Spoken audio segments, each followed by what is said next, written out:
organization, small or big, can make positive influence in the environments in which we all exist, and also have a welcoming face versus, well, I guess the opposite. And then also just understanding your employees and workforce to the best of your ability, and to have humility about it. It's okay to not know what you don't know, but you need to start to understand what you don't know. And so whether that might be through asking questions, whether that's through surveys, whether that's through the best engagement method that you can possibly come up with in your next conversation, I think taking that first step to really understanding the folks who work in your workplace, even if you see them every day because you're all sitting around the same table, is super helpful, because you don't know the stigmas that are around, and you also don't know the social environment in which they exist and how you can make a positive impact there. And then the last one is just maybe one small but impactful change that an employer can implement. And I maybe will start. This is something I'm passionate about. So financial well-being, again, maybe not the most exciting topic, but I would argue one of the most important things you can be talking to your population about. People are struggling more now financially than they ever have. And it's not because we're eating more avocado toast or whatever the heck media outlets want to blame for why we can't meet ends meet. It's because the cost of education, cost of healthcare, cost to put a roof over your head, cost for groceries, all of those things are higher now as a percentage of our income than they ever have in the history of America. Even inflation adjusted, all that fun stuff. So if you're not talking to your people about these things, they will leave, because they are struggling, and they will prioritize an extra dollar an hour over even the most generous of benefits packages because they need money in their pocket. So please do not ignore that. View it as your duty as an employer to help them with this, whether it's student loan debt, childcare. God, if you have kids nowadays, the amount of money people spend on childcare would blow your mind. So again, take that seriously. And again, I know it's awkward to bring up finances, particularly in the workplace, but you are not doing your people any justice whatsoever by ignoring or pretending like that problem doesn't exist, because it's an avalanche out there, and it's only continuing to grow, particularly where student loan debt just got turned back on, and we've seen some of the changes under the current administration, and that's going to have a cascading impact on a number of other financial priorities. And as great as a 401k plan is, coming from a 401k advisor, saving for retirement is important, making ends meet is even more important, providing for your family is even more important. So there's a lot more financial obstacles facing your people than just saving for retirement. Don't do the, like Nathan said, the one Edward Jones, no offense Edward Jones, presentation a year to say, hey, you really should be maxing out the match. That just doesn't cut it anymore. For me, I think looking at your benefits and looking at your resources and making sure that they're not one size fits all, even just bringing in somebody who's able to look at it and just see that, okay, this is not resources that would work for certain communities, or these are not flyers that would work for, because we've worked with like different organizations. We worked with MaineCare, where it was like, okay, they have flyers, right, that work with communities, but these flyers would not go into the mosque because there's somebody that's like, there's faces on it, right? So you can't have, like, there's religious spaces where you can't have flyers with faces on them. So making sure that your resources are culturally competent and making sure that your spaces are culturally competent. And that starts with having people from the communities that you work with in these spaces that you're working with, making sure that your employees' voices are heard, making sure that, like, maybe even sitting down with an employee and explaining your benefits package and being like, does this work for you? And they could say no, making sure that, like, the space, like, you guys are building a space within your workspace that is structured in a space where you guys are able to have those conversations open and honest. And I know sometimes it's hard, especially when there's that different like hierarchy, or like there's that like employee like imbalance, like that fear of asking questions. But that also goes back to you guys. You guys have to change that and make it so like employees are able to ask questions and feel comfortable without that fear of getting fired. I was just laughing, thinking, does anyone have childcare benefits? I will quit my job right now. Just joking, kind of. But I think, at the end of the day, we're all human. everyone has something that they struggle with. You're not going to identify and educate yourself on every single thing every one of your employees has an issue with. It's just not possible. But there's so many resources out there for common issues that people struggle with. I'm thinking of like mental health first aid, free training, like things like that.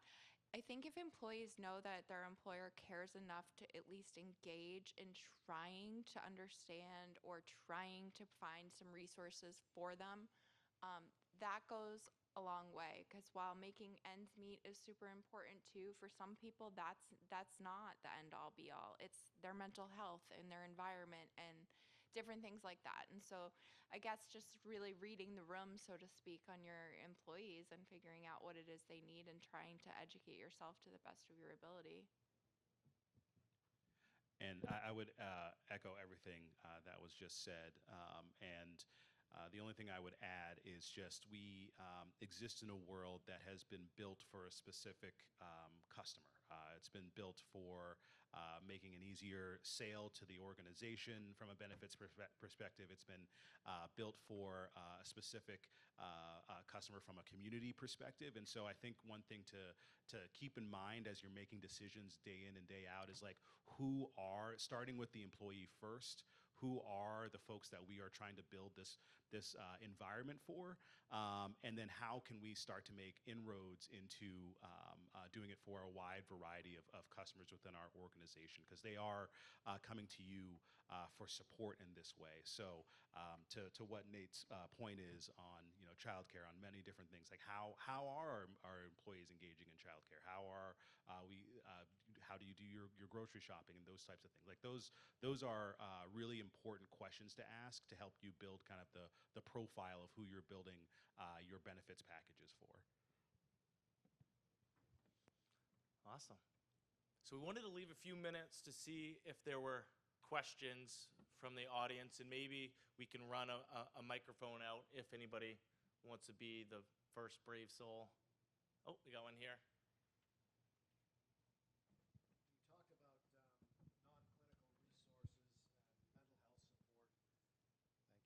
Thank you. Are you talking about something other than an EAP?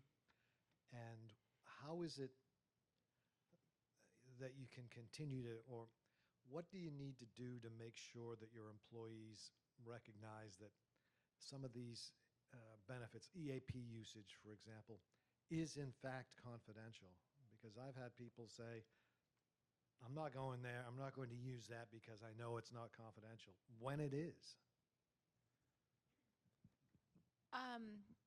I will say, like, when we work with organizations who are going through the Recovery Friendly Workplace designation, we always, when they're putting out that declaration to their employees, we always highlight that it would be a very good time to touch on your EAP, because the two are very complementary. So maybe sending out like some sort of reminder email, posting flyers around. I mean, you can't make people use it. You can just continue to remind them that it's there.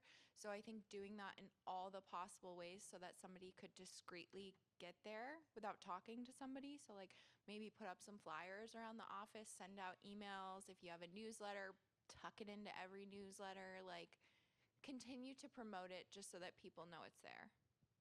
And I think a lot of us are talking about, in regards to the first part of your question, like peer services. So we promote community-based resources for recovery-friendly workplace. We don't say like, oh, here's the Cumberland County resource list, like call Milestone Detox, for example. No, it's like visit the local recovery community center, things like that, where people can talk to other people who are like them. So I think there's a big push, in particular with mental health and substance use.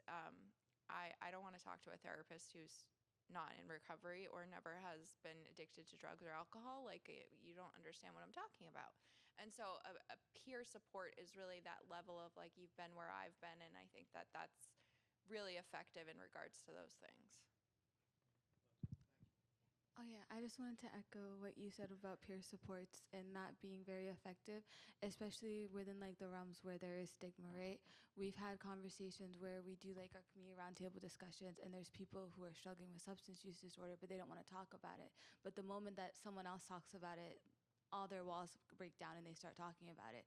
Or we've had conversations where parents, their kids are struggling with substance use disorder and they don't know how to have that conversation with them, right? So we bring in other kids who are not their kids and they tell them their experiences and they're like, oh, okay, I'm able to have a conversation with my child because I was able to have a conversation with this child that's not my child.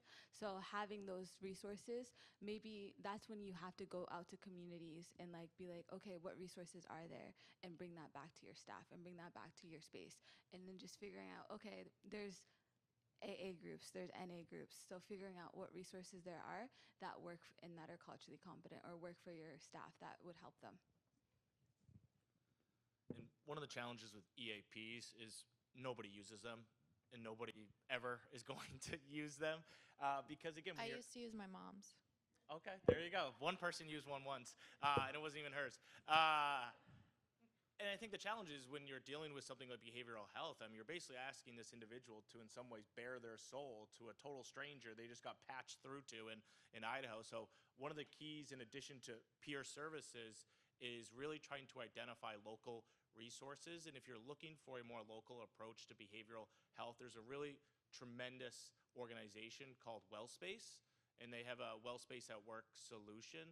And one of the biggest things is their responsiveness, right? Because if you're an employee in crisis, you can't wait till next Tuesday to meet with somebody to talk through this. You need somebody now to talk through, and you need someone who is a peer, who has shared lived experiences, who's going to understand the day-to-day challenges of your life. So I'll just put in an extra plug. If you are an employer, the EAP is never going to be as effective as other more intentional solutions.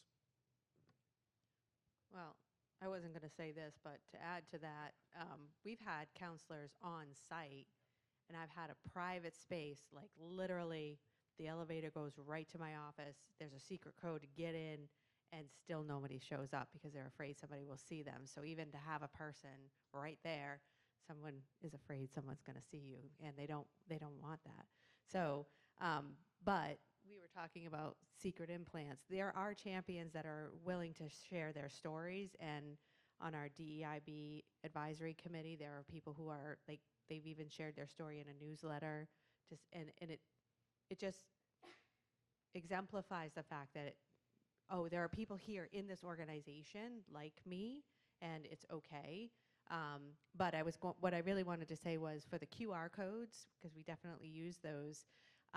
In the newsletter is a good idea too, and we also use them as screensavers. So if you're digital out there or you have remote workers, your screensavers will still pop up for remote workers. So that's another way for people to be able to get those resources, because the QR codes are just so great. So just another thing I wanted to add for that. That's awesome. Are there any other questions or any other ideas that people have put in place like that have worked really well?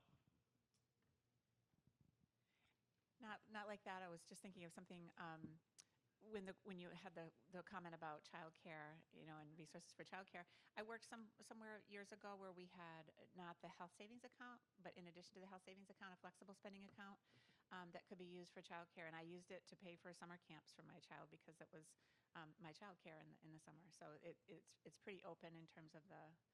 So you save paying income tax on that amount because it's taken out of your check, but that's something that could be offered.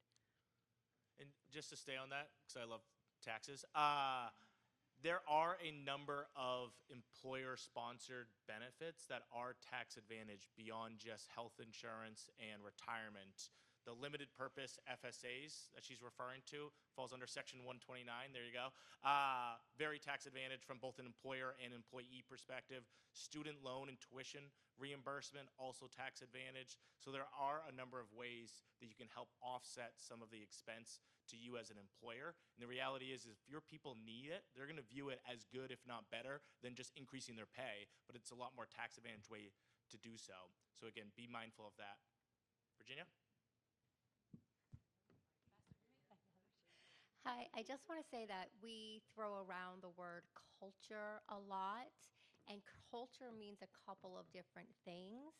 So when I talk to senior leadership, culture means in the workplace, the environment, the climate of the department. But when I'm talking to a team member, as we call them at Central Maine, or an employee, to them, culture is more personal.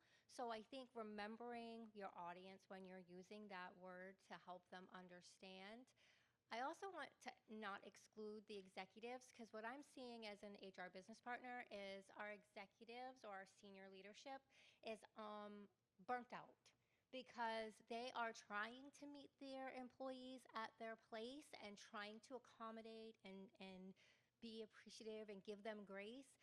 But they're also under a lot of pressure to complete their work at the same time, as well as going through the same thing that their team is going through.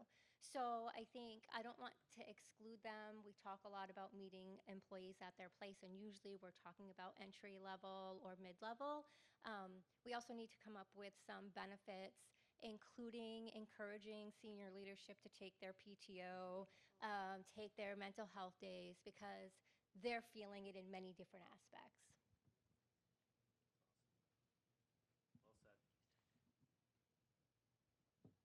You had asked what other people do. We have a plan recognizing that a lot of our employees are entry level, so they're fresh out of college and they have student loans that they're paying back. So, and to encourage them to still participate in the 401k because they can't afford to do that, but we still will do the match.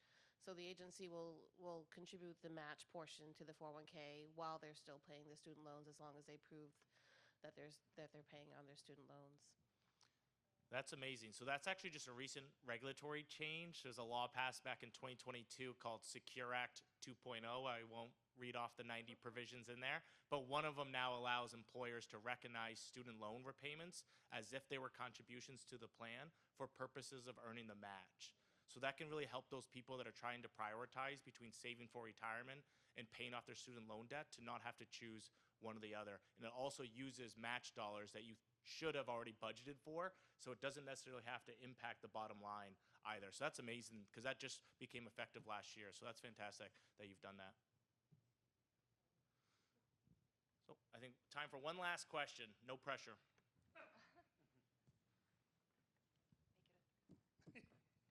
Yes, it's a three-part question, starting with. No, actually, this is more of a comment than anything else. There's a lot, I'm a chamber guy, so I work with a lot of small businesses that can't implement necessarily some of the bigger things. So just a few ideas for anyone out there that knows a small business, or this, I suppose, could even work for some nonprofits. But some benefits that you can add are paid volunteering, paying someone, for 4-6 hours a month to volunteer where they want to volunteer during work time. Chosen family bereavement is another one, which I think is fascinating that you can put. I mean, we all have friends that are as close as family, and we would be crap at work if they passed away. So why not put them on your bereavement list? Music Fridays and Lunch Fridays. Music Fridays being whoever hit the sales goal the week before gets to choose the music on Fridays. Lunch Fridays is each member of the staff gets to pick what you have for a group lunch, and it might be something from their culture and their history and that sort of thing to educate some other people, because we all find togetherness around food. I have an executive who actually put into his contract a 3-day weekend per month that is not already on the calendar, and which I think is an interesting idea. There's some businesses that can do 4-day work weeks. A lot of them can't, but could you do one a month? And then finally, a philanthropic team. So a lot of small businesses, don't have a lot of money to sponsor events, but rather than the owner deciding where that money goes, have your staff decide which nonprofits and other events in the area you're going to support that year. That's it. Awesome. Well, thank you, everyone. Thank you to the panelists so much for taking the time, sharing your experience, your wisdom, and again, thank you all for hanging in there and listening to us.